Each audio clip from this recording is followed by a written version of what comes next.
Correct usage of spellings की series को आगे बढ़ाते हुए मैं आज के इस वीडियो में लेके आया हूँ correct usage in English book से correct usage of spellings chapter से British English versus American English, इसके बारे में हम डिस्कस करते आ रहे हैं। इससे पहले वाले वीडियो में भी हमने 2 रूल पढ़ा, इस वीडियो में हम 2 रूल पढ़ेंगे। क्या है ये कि ब्रिटिश इंग्लिश में जो वर्ड IZE और ISE से एंड होता है, जनरली ये वर्ब होता है। ये जो वर्ड है जो IZE या ISE से एंड होता है वो वर्ब है। तो जो वर्ड ब्रिटिश इंग्लिश में IZE या फिर ISE से एंड होता है वही वर्ड अमेरिकन इंग्लिश में IZE से ही एंड होता है। गौर करेंगे, ब्रिटिश इंग्लिश में कोई वर्ड IZE या फिर ISE से एंड होता है, बट अमेरिकन इंग्लिश में वही वर्ड सिर्फ और सिर्फ IZE से एंड होता है। क्या मतलब है?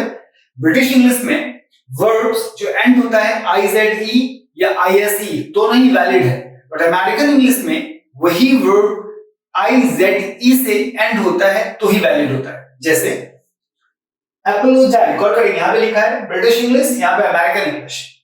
क्या यहां पे एपोलोजाइज APOLOGISE या फिर APOLOGIZE दोनों ही स्पेलिंग ब्रिटिश इंग्लिश में एक्सेप्टेड है, बट अमेरिकन इंग्लिश में यही वर्ड APOLOGIZE ही एक्सेप्टेबल है। मतलब आप अमेरिकन इंग्लिश में APOLOGISE लिख देंगे तो वो वैलिड नहीं होगा, इनकरेक्ट माना जाएगा अमेरिकन इंग्लिश के हिसाब से।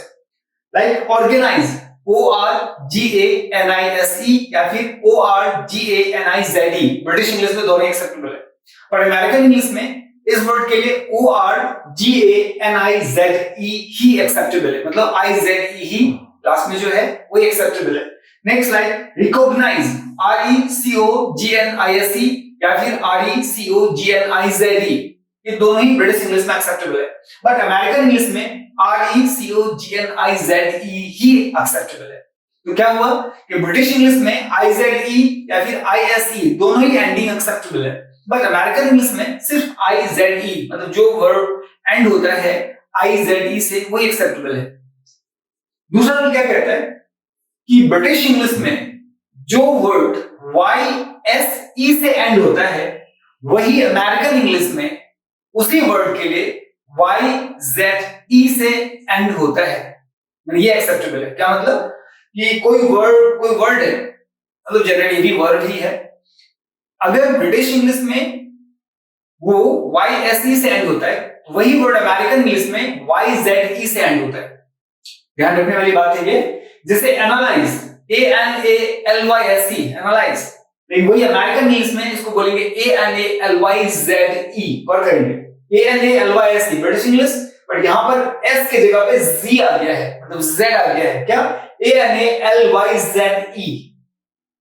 Like breathalyse BRETHALYSE British English में Y के बाद SE है, तो वही वर्ड अमेरिकन इंग्लिश में हो जाएगा ब्रिथलाइज, लास्ट में S की जगह पे Z आ जाना है, राइट?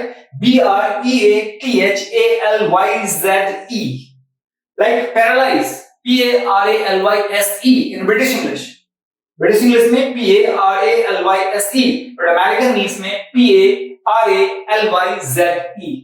क्या देखा कि ब्रिटिश इंग्लिश में इस रूल के मुताबिक, रूल नंबर 2 के मुताबिक, ब्रिटिश इंग्लिश में जो वर्ड YZE या ISE से एंड होता है, सॉरी, ब्रिटिश इंग्लिश में जो वर्ड IZE या ISE से एंड होता है पर दोनों ही एक्सेप्टेबल है, बट अमेरिकन इंग्लिश में उसी वर्ड के लिए सिर्फ IZE मतलब लास्ट में होना चाहिए वो एक्सेप्टेबल है। जस्ट लाइक अपोलोजाइज APOLOGISE या APOLIZIZE, ये ब्रिटिश इंग्लिश में दोनों एक्सेप्टेबल है, और अमेरिकन इंग्लिश में इसको क्या लिखेंगे APOLIZIZE, बस एक ही ISE से एंड होता हुआ कोई वर्ड एक्सेप्टेबल नहीं है, किसमें? अमेरिकन इंग्लिश में।